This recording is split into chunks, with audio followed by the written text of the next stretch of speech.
पैसे की दृष्टि से, अकल की दृष्टि से और अपने परिवार की दृष्टि से जितना अपनी नाप को हल्की रख सकते हो उतनी हल्की रखिए। बच्चों की संख्या बढ़ाइए मत। जिन लोगों के पास बच्चे नहीं है मैं उनको बड़ा भाग्यवान मानता हूँ और ये मानता हूँ इनको भगवान ने संसार में ज़्यादा से ज़्यादा सेवा करने के लिए भेजा। और जिन लोगों के पास बच्चे हैं उनसे मैं प्रार्थना करता हूँ नाप को बढ़ाइए मत। जितनी आप नाप बढ़ाते चले जाएंगे आपका वजन बढ़ता चला जाएगा और उतने ही आप अपने व्यक्तिगत जंजालों में उलझते चले जाएंगे और आप समाज के लिए और लोक मंगल के लिए कुछ भी काम न कर सकेंगे। इसलिए आपको किफायतशाली का जीवन जीना चाहिए।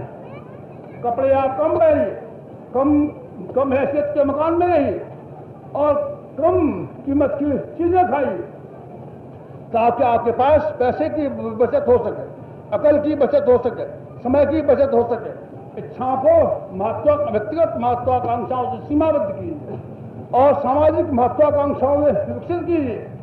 ये मत सोचिए हमको बड़ा आदमी बनना है, बल्कि ये सोचिए हमको अपने समाज को महान बनाना है। समाज को महान बनाने के लिए जितना ज्यादा आपकी महत्वाकांक्षाएं भड़काई जा सकती हो भड़काई और व्यक्तिगत जीवन की महत्वाकांक्षाओं को जितना ज्यादा आपके लिए कम करना संभव हो सके कम कीजिए। आध्यात्मिकता का चरण नंबर 2 और आध्यात्मिकता का चरण नंबर 2 चरण नंबर 3 अपने भीतर प्रेम की भावना उत्पन्न कीजिए जिसका नाम है भक्ति। भक्ति माने प्रेम, प्रेम माने भक्ति, भक्ति माने प्रेम, प्रेम माने भक्ति।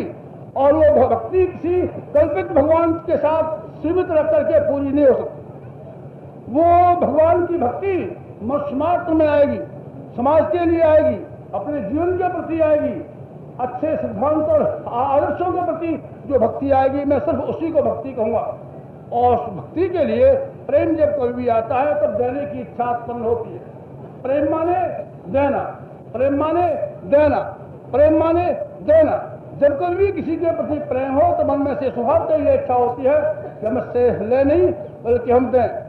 तब आदमी लेव न होकर के देव हो जाता है। जब मनुष्य की ये इच्छा होती है कि हम ले तब आदमी देव नहीं है, तब वो दानव है। जब मनुष्य की ये इच्छा होती है कि हनुमान जी के पास जाएं और हनुमान जी की पूंछ उखाड़ करके लावे तो हनुमान जी का चेला नहीं है, वो दानव है।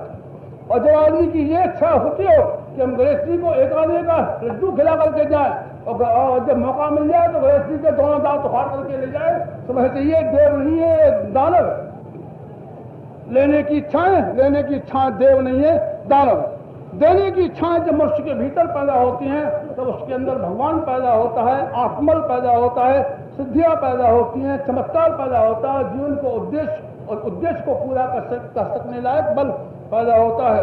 मित्रों, बहुत वर्ष पूर्व मैंने एक सपना देखा था कि नवयुग का भगवान उदय होता हुआ आ रहा है और वो ये शिक्षण करने के लिए चला आ रहा है कि मनुष्यों को अपनी विचारणाएं और अपनी गतिविधियों और अपने क्रियाकलापों में हेरफेर करना चाहिए।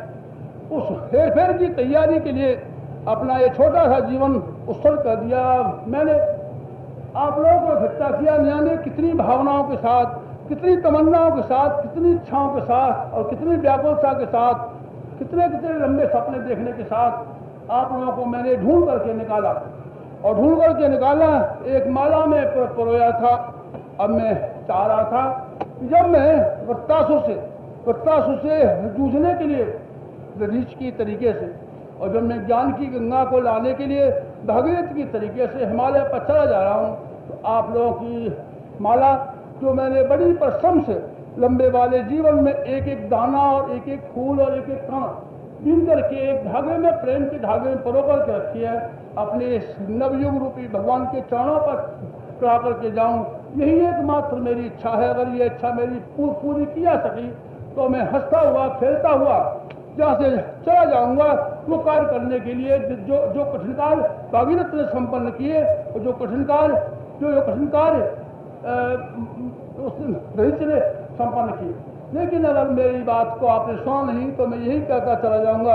मैंने एक समूह इकट्ठा किया था, मैंने एक भीड़ इकट्ठी की थी, मैंने एक मजमा इकट्ठा किया था और जब मैं आया तो मेरा माहौल बढ़ाते हुए, मेरा उपहास उड़ाते हुए और मेरी जिंदगी उड़ाने के लिए मेरे पास आया और मेरे ऊपर खाप का एक मुट्ठी भर दूर डाल करके चला गया, मेरे विचारों को ग्रहण न कर सका। मुझे आशा है आप मेरे विचारों को ग्रहण करके जाएंगे, विचार करेंगे, चिंतन करेंगे, मनन करेंगे कि मैंने किस काम के लिए आपको इकट्ठा किया और मुझे किस काम के लिए भगवान ने भेजा और मैं किस उद्देश्य के लिए जीवन को जिया और मैंने किस काम के लिए जाते के वक्त और अंतिम क्षणों में आप लोगों को इतना कष्ट दे करके बुलाया। आप विचार कीजिए मेरी भावना और मेरी इच्छा को, अगर आप इन भावनाओं के साथ थोड़े से कदम बढ़ा करके चल सकें तो मैं अपने आप को धन्य मानूंगा। और आपके सामने सभापति महोदय का थोड़ी देर तो चलो।